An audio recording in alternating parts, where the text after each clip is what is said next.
Hey kids, do you like video games? How about engaging storytelling? How about a game where you play as a voodoo witch doctor who straddles the line between life and death, fighting against the forces of hell, led by an unholy alliance between the demon known as Legion and Jack the Ripper, as they try to bring about Armageddon, the end of days! Does that sound fun?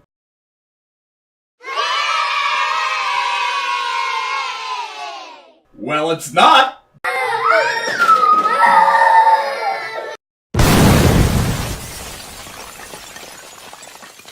October. My favorite month.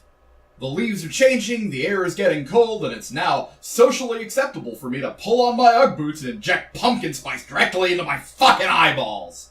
But October means more than just releasing my inner basic white bitch. It also means Halloween.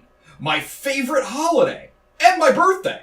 Yes, that's right. I was born on Halloween. The day of the pumpkin. My blood runs orange and black. And I figure the best way to celebrate here on Tommageddon would be to spend the entire month of October covering spooky games. What could be spookier than Shadowman 64? Pretty much anything. This game is boring. Shadowman was released on the N64 in August of 1999 by Acclaim Entertainment, the same group that produced the Turok games. It also saw releases on the PlayStation and Dreamcast, and even had a sequel released for the PS2. It was based on a comic book series published by Valiant Entertainment, the creators of such memorable titles as Magnus, Robot Fighter, and Solar, Man of Atom. This game just boggles my mind. It had all the makings of a great horror adventure game. It promised dark magic and forbidding, nightmarish hellscapes, traveling between the land of the living and the world of the dead, horrifying monsters steeped in voodoo lore, and the strangest evil tag team I never knew I needed in my life, Legion and Jack the Ripper. You play as Michael Leroy, a man who earned the ire of the Mafia, who then put a hit out on his family. To prevent them from being murdered, he sold his soul to a voodoo witch doctor, who then turned around and said, "Ha! Joke's on you, fuckstick! Your family can't get murdered if they're already dead!" So they all die in a car crash. And then, of course, the witch doctor keeps Michael's soul, merging his flesh with the Mask of Shadows and turning him into the Shadowman. How do you go wrong with this? Well, for starters, no one ever shuts the hell up. You start up a conversation with someone, you would best grab a snack, because you're going to be here for a while. Seriously, Madam Nettie here goes on for a full 10 minutes, waffling on about prophetic dreams this and Shadowman and that. Hey Michael, could you maybe go to literal hell, beat up some demons before they cause Armageddon? Okay, thanks, bye! Seriously, how hard was that? Took me 15 seconds.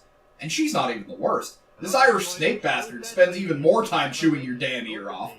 It would be nice if I could avoid him, but no, he just goes off anytime I happen to wander even remotely close to him.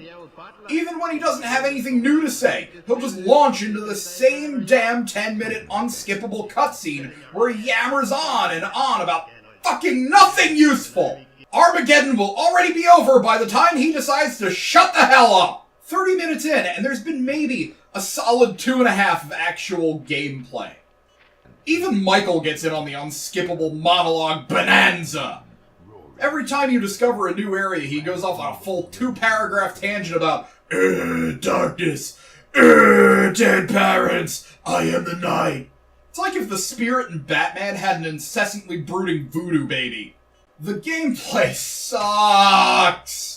Our pro-tag controls like swinging a tree. Anytime you want to turn, you actually have to come to a dead stop and do this awkward shuffle to change directions, even if you only want to slightly re-angle yourself.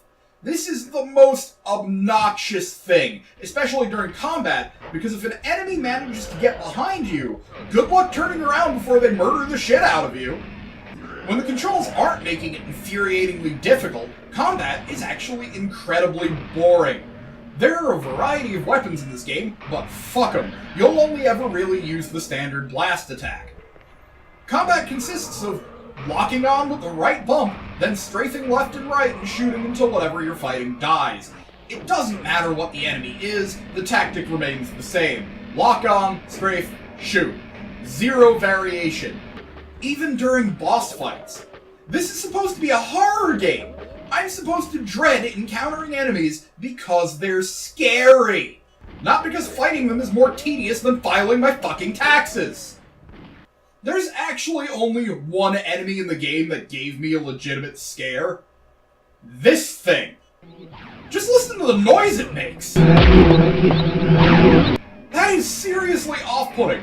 And the first time I encountered one, it appeared right next to me. I almost fell out of my chair. But it dies to the same stupid tactic as everything else in this game. Hey, you know what I would fucking love to do more than anything else in the world? Navigate jumping puzzles with this game's shitty control scheme. And I sure am in luck, because there's a fucking lot of that. The biggest letdown for me is the visuals. There's just so much they could have done. This game takes place between the Bayou of Louisiana and the Land of the Dead. There's so much room for creativity. Not only that, but huge chunks of this game take place inside an insane asylum in the Land of the Dead. I was expecting disturbing imagery and terrifying atmosphere. Instead, everything is just the same shade of shit brown. Louisiana Bayou? Shit brown. Dead Side? Shit brown, but with a dull gray sky. Spooky. Check out this blood lake. Would you have guessed this was supposed to be blood? Because I sure as hell didn't.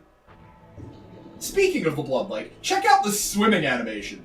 It's like they didn't even try. He just planks his way through the water like a torpedo of disappointment. Look at this! Look at his ass!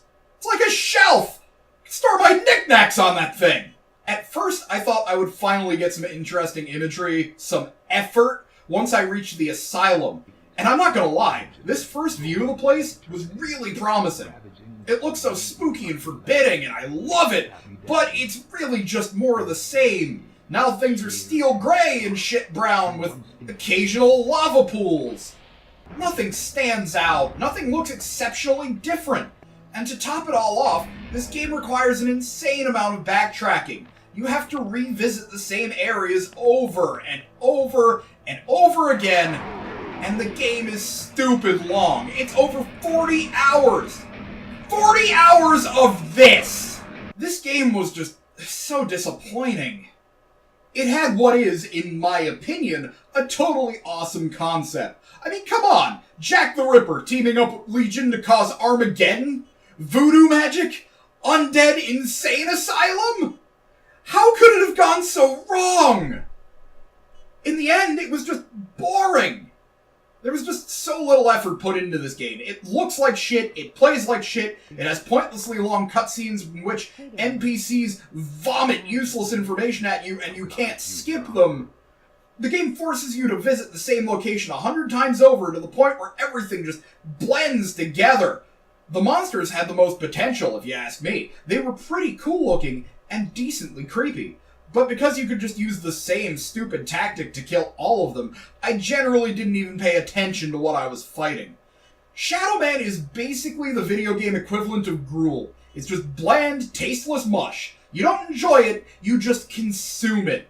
It tries so damn hard to be hardcore and edgy, but comes across as wholly uninspired. I didn't even end up finishing it, mostly out of boredom.